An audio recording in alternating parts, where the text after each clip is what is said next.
اسے مانتی ہے دنیا،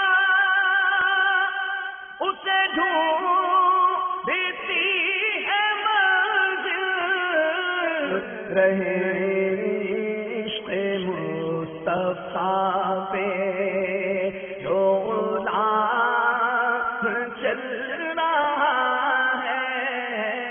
بابا آپ تنہائی میں تحریری کام کرتے ہیں، ایک تو تحریری کام، پھر تنہائی، یکسوئی چاہیے ہوتی ہے، ظاہر چاہیے ہوتی ہوگی، تو اس میں ذہن تھک نہیں جاتا، اداسی نہیں ہوتی، آپ کو بوریت محسوس نہیں ہوتی، ایسا کوئی عنصر نہیں ہے؟ تو تحریری کام ہوتا ہی تنہائی میں۔ اچھا، یہ سب کے سامنے ہوا تو کوالٹی نہیں بنے گی، یہ آ رہا ہے وہ جا رہا ہے، یہ کچھ بول رہا ہے وہ کچھ بول رہا ہے، تو وہ کوالٹی نہیں بنے گی۔ اس کی ریزن یا تو 2 4 5 ایسے کام کریں گے، وہ اسی کتاب پر، اسی تصنیف پر، اسی شعبے پر کام کر رہے ہیں نا، جی جی، تو پھر حرج نہیں ہے۔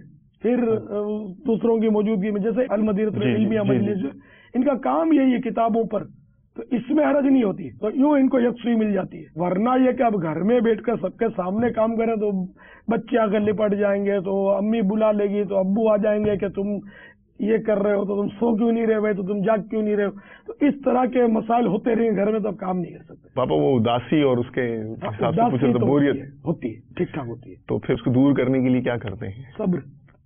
اللہ اکبر۔ جب یہ کام کرنا ہی ہے، اب میں جیسے تنہائی، اور تنہائی بھی کیونکہ میں نے بہت یعنی کہ عرصہ جو ہے نا وہ گیدرنگ میں، پبلک کی دھوم دھام میں گزارا ہے، تو اب تو ویسے بھی میری تنہائی ہے۔ پہلے تو مدنی مذاکرے کے بعد ملاقات کی لائن لگتی تھی، قافلے کے مسافر ملتے تھے، اور بڑی مدنی بہاریں ہوتی تھی اور رونقیں ہوتی تھی۔ اب کیا ہے، کانچ کے کیبن میں حالات نے مجھے بند کروا دیا، مدنی مذاکرہ کر رہا ہے تو اس طرح کرو، کانچ کے کیبن میں تم کو ہم عوام میں نہیں آنے دیں گے۔ اچھا باپا، یہ جو ذہن تھک جاتا ہے اس کے لیے پھر کیا کرتے ہیں؟ کیونکہ یہ سمجھ میں آ رہا ہے کہ آپ نے جو تنہائی کی ایکٹیویٹیز ہیں اس کو یکسوئی والے کام میں، آپ نے فرمایا کہ تحریری کام کے لیے یکسوئی اور تنہائی ضرورت ہوتی ہے، تو آپ نے اس کو یوں یوٹیلائز کر لیا۔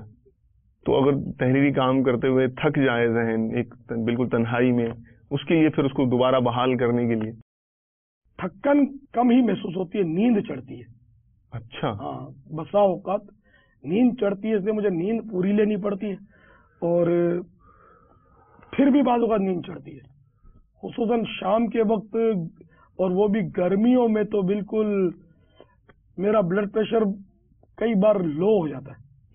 ہاں، میں مطلب کہ سچکا نہیں پڑتا، ایسی نیند چڑھتی ہے، اور بالکل یعنی کہ ڈھال، یہ نگران شورا نے میرے منظر دیکھے ہیں، نگران شورا میں یوں پڑ جاتا تھا صوفے پر۔ اللہ اکبر۔ بس یوں پڑا ہوں، اب جیسے مغرب کی اذان ہو، پیٹرول جائے تو پھر تھوڑا ہمت آئے گا۔ پاپا یہاں ایک ذہن میں اور سوال اٹھ رہا ہے، تو یہ ڈبل 12 گھنٹے میں کتنا گھنٹے اوسطاً آپ نیند لیتے ہوں گے عام دنوں میں؟ تقریباً 7 گھنٹے کا ہے سلسلہ، لیکن 7 گھنٹے کم ہے، ایسا لگتا ہے کہ شاید 8 گھنٹے سوؤں تو میں مزید فریش ہو جاؤں گا، لیکن میں ڈر رہا ہوں، کیونکہ میں جب آداب طعام کی ترکیب بنا رہا تھا جی جی، اس وقت کم کرتے کرتے 6 گھنٹے پر آیا، اللہ اکبر، پھر 5.25 گھنٹے پر جب آیا نا تو مسئلہ ہو گیا، تو اس لیے پھر 6 گھنٹے پر رہا، تو وہ چلتی رہی گاڑی، پھر تھوڑا تھوڑا بڑھتا رہا، بس وہی کمزوری نیند کی وجہ سے، وہ نیند پوری نہ ہونے کی وجہ سے کام میں دشواری، بڑھاتے بڑھاتے 7 گھنٹے، یہ کہ 7 کبھی 7:15 بھی ہو جاتے ہیں، اس طرح کبھی 7:30 بھی ہو جاتے ہیں، لیکن یہ اوسطاً ہم اس کو 7 گھنٹے کہہ سکتے ہیں۔ اچھا پاپا، ایٹ اسٹریچ ہے، کنٹینیوٹی کے اندر ہے، یا ٹکڑوں میں ترکیب ہوتی ہے، تو اس سے آپ کو جو ہے دشواری نہیں ہوتی ہے؟ 2 یا 3 قسطوں میں عموماً سونے کی ترکیب ہوتی ہے، تو یہ اوسطاً پاپا 2-2.25 گھنٹے ایسے بنتے ہیں تقریباً، تو 2.25 گھنٹے کی نیند لینے کے بعد یا 2.5 گھنٹے کی نیند لینے کے بعد آپ بیدار ہو کے دوبارہ کام میں مشغول ہو جاتے ہیں؟ میرا تو آدھا گھنٹہ سو کر بھی کام کرنا ثابت ہے، کبھی 1 گھنٹہ، کبھی 1.5 گھنٹہ، زیادہ تر یعنی کہ 2 گھنٹے کا رہتا ہے، کبھی 1 گھنٹہ 50 منٹ، کبھی 2 گھنٹہ 10 منٹ، 2 گھنٹہ 20 منٹ، اس طرح کی میری ترکیب ہوتی ہے، یعنی کہ ہاں وہ بدلتے رہتے ہیں نظام میرے، گرمیوں میں کچھ، سردیوں میں کچھ، سردی زیادہ ہو تب، گرمی زیادہ ہو تب، اس طرح فرق پڑ جاتا ہے۔ تو پاپا سر میں درد نہیں ہوتا آدھا گھنٹہ 1 گھنٹہ سونے کے بعد اٹھے آپ اور وہ نیند پوری نہیں ہوئی، سر میں درد ہو جائے، سر بھاری ہو جائے، تو کام بھی تحریری کیسے کریں گے؟ یہ بھاری ہونا اور یہ ہوتا ہے لیکن کم ہوتا ہے۔ کبھی کبھی ہوتا ہے. تو کوئی ایسا مدنی نسخہ ہے کہ جو چائے پی لیتے ہیں. میں زیادہ تر کیا اب کھانے کے بعد چائے کا سلسلہ ہوتا ہے، لیکن آج کل مدنی مذاکروں میں کھانے کے بعد چائے نہیں پیتا. ریزن بابا؟ چائے کا انتظار کرو، چائے پیو، پھر بیٹھا تو اس سے باتیں بھی کرو، 10 منٹ اور لگ جائیں گے. مجھے نماز بھی پڑھنی ہوتی ہے، مدنی مذاکرے میں بھاگ کے جانا ہوتا ہے. پھر کچھ ایسے آدمی کے عوارض ہوتے ہیں کہ عام آدمیوں سے اس کے کچھ فرق ہوتا ہے، جلدی وہ پہنچ نہیں پاتا. میرے ایسے معاملات ہیں. 8:30 بجے کا ٹائم ہوتا ہے، لیکن میرے لیے پہنچنا بڑا دشوار ہوتا ہے 8:30 بجے وہ مدنی مذاکرے پر. تو یوں آسانی رہتی ہے. پھر ایک ذہن بھی بنا ہوا ہے کہ میں یہ چائے پینے کا وقت اگر عوام مجھے دیکھتے رہیں گے نا تو وہ جمے رہیں گے. سبحان اللہ. تو یہ وقت ان کے سامنے چائے پی کر گزاروں. عام طور پر میری روٹین 2 بار چائے کی ہے. اچھا. چائے بھی اتنی زیادہ نہیں، مقدار بھی کم. پھر رات میں ایک بار اور چائے پیتا ہوں فجر سے پہلے، تقریباً 1 پیالہ اس میں ہو جاتا ہے. بابا ٹائم ٹیبل بنانے میں بھی کوئی خاص؟ ٹائم ٹیبل تو ہر ایک کو بنانا چاہیے. تو اس کی کوئی خاص بینیفٹس ہیں، اس کے کوئی خاص فوائد ہیں؟ بالکل فوائد ہیں. نظام الاوقات کے بغیر تو دنیا کا نظام چلتا نہیں.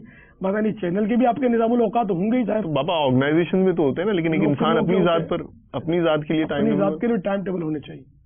اچھا. اس سے آدمی یعنی کہ اس کا کام زیادہ ہوتا ہے اور کام کے لیے ایک ذہن بن جاتا ہے کہ فلاں وقت میرے کو یہ کرنا ہے، تو یوں یاد آ جاتا ہے کہ یار یہ کام میں نے کرنا ہے. اب جیسے کہ مجھے مغرب سے پہلے تازہ وضو عام طور پہ کرنا ہوتا ہے، تو بعض اوقات اس کے لیے بھی میں گھڑی سیٹ کرتا ہوں. یا اللہ. کہ گھنٹی بجائے اور مجھے بھیجے.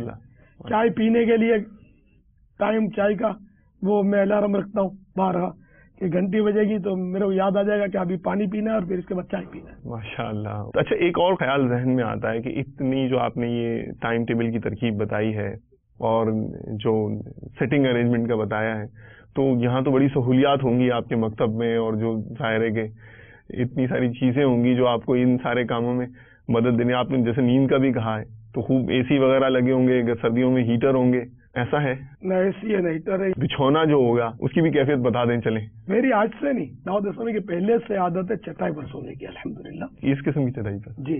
یہ کہ یہی چٹائی ہونی چاہیے اس طرح کی، تاکہ یہ آپ کو وہ میت میں یہ ہوتی ہے، یہ آپ کو اپنی موت یاد دلانے میں مدد کر سکتی ہے. اسے مانتی ہے دنیا،